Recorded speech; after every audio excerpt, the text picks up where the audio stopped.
কেউ ডাকত বাংলার এমি মার্টিনেজ, আবার কেউ ডাকত এশিয়ার পেনাল্টি স্পেশালিস্ট। এমনকি তিনি পেয়েছিলেনও এশিয়ার সেরা গোলকিপারের সম্মান। হ্যাঁ ভাই, বলছিলাম বাংলাদেশ দলের একসময়ের তারকা গোলকিপার আনিসুর রহমান জিকোর কথা। কিন্তু হঠাৎ করে বাংলার বাজপাখি উপাধি পাওয়া, এশিয়ার সেরা গোলকিপার অ্যাওয়ার্ড পাওয়া কিপার কিভাবে হারিয়ে গেল, আর কিভাবেই বা বাংলাদেশের দলে তার উত্থান হলো, চলুন সেটাই আজকে জেনে নেই। ১৯৯৭ সালের ১০ আগস্ট কক্সবাজারে জন্ম হয়েছিল আনিসুর রহমান জিকোর। সাগরের শহরে বেড়ে ওঠা এই ছেলেটির সবচেয়ে বড় স্বপ্ন ছিল একদিন বাংলাদেশের হয়ে খেলা। তিনি শিক্ষা জীবন কাটিয়েছেন কক্সবাজারে, কিন্তু বইয়ের চেয়ে বেশি সময় কেটেছে ফুটবল মাঠে। লাকার হাই স্কুলের সবুজ মাঠ থেকেই শুরু হয়েছিল তার স্বপ্নযাত্রা। সেখানেই প্রথম পায়ের ছোঁয়ায় ফুটবলের প্রেমে পড়েন তিনি। কঠোর পরিশ্রম আর অদম্য ইচ্ছাশক্তির জোরে অনূর্ধ্ব ১৯ দলের ট্রায়ালে জায়গা করে নেন, আর সেখান থেকেই শুরু হয় তার প্রতিভার বিকাশ। এরপর একে একে মুক্তিযোদ্ধা সংসদ, চিটাগং আবাহনী এবং সাইফ স্পোর্টিং ক্লাবের হয়ে খেলেছেন।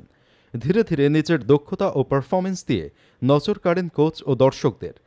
২০১৭ সালে যোগ দেন সাইফ স্পোর্টিং ক্লাবে, যার মধ্য দিয়ে তিনি পা রাখেন সিনিয়র ফুটবলের জগতে। সেই মৌসুমে মাঠে তার পারফরমেন্স ছিল চোখে পড়ার মতো, আর এই ধারাবাহিকতাই তাকে পৌঁছে দেয় দেশের অন্যতম শক্তিশালী ক্লাব বসুন্ধরা কিংসে। সেই সময় দেশের সবচেয়ে স্থিতিশীল গোলরক্ষক হিসেবে তিনি নিজেকে প্রমাণ করেন এবং ২০২০ সালে অভিষেক ঘটে বাংলাদেশ জাতীয় দলে। তার অবিশ্বাস্য রিফ্লেক্স, পেনাল্টি সেভ করার দক্ষতা ও মাঠে নির্ভীক উপস্থিতি, সব মিলিয়ে তিনি হয়ে ওঠেন সমর্থকদের প্রিয় সুপার জিকো। সবার মুখে মুখে ধ্বনি উঠতে থাকে বাজপাখি জিকো। এরপর ২০২১ সালের সাব চ্যাম্পিয়নশিপে তিনি গোলবারের নিচে বাংলাদেশের ভরসা হয়ে দাঁড়ান, বাংলাদেশকে প্রতিনিধিত্ব করেন।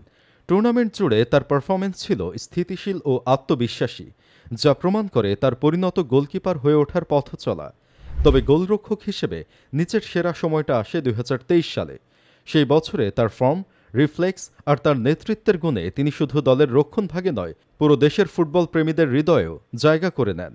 ২০২৩ সালের সাব চ্যাম্পিয়নশিপে অসাধারণ পারফরমেন্স করে জিতে নেন বেস্ট গোলকিপার অব দ্য টুর্নামেন্টের খেতাব। ২০১৮ থেকে ২০২২ পর্যন্ত টানা ৪ মৌসুমে তিনি দক্ষতার সাথে বসুন্ধরা কিংসের গোলবারের দায়িত্ব সামলেছেন।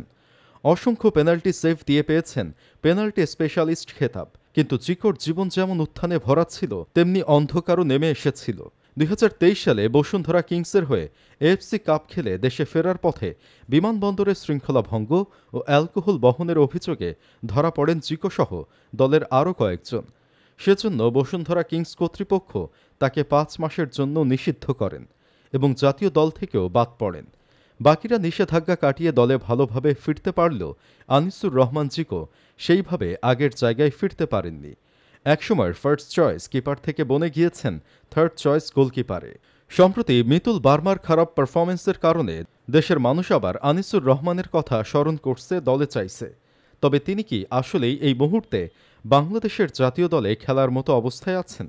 সম্প্রতি তিনি জানিয়েছেন, সাংবাদিক ও ফ্যানরা শুধু জিকো জিকো করত, আর এটাই সহ্য করতে পারত না কোচ। এজন্যই তাকে দল থেকে বাদ দেওয়া হয়েছে। তবে আসলেই কি ঘটনাটা এমন, নাকি অন্য কোনো ঘটনা আছে যেখানে তিনি তার ক্লাবেই ঠিকমতো জায়গা পান না, বিভিন্ন জায়গায় খ্যাপ খেলতে চান, ফিটনেসও নেই আগের মতো? এই অবস্থায় কি তিনি বাংলাদেশ ফুটবল দলে জায়গা পাওয়ার যোগ্য? আপনার কি মনে হয়? ফুটবলটা আসলে আবেগ দিয়ে নয়, পারফরমেন্স আর ফিটনেস দিয়ে বিবেচনা করতে হয়। জিকোকে যদি দলে আবার পুনরায় ফিরতে হয়, তাহলে তাকে প্রমাণ করেই আবার দলে ফিরতে হবে। তিনি যে ভুল করেছেন সেটার জন্য অনুতপ্ত হতে হবে, যেন এমন আর না হয়।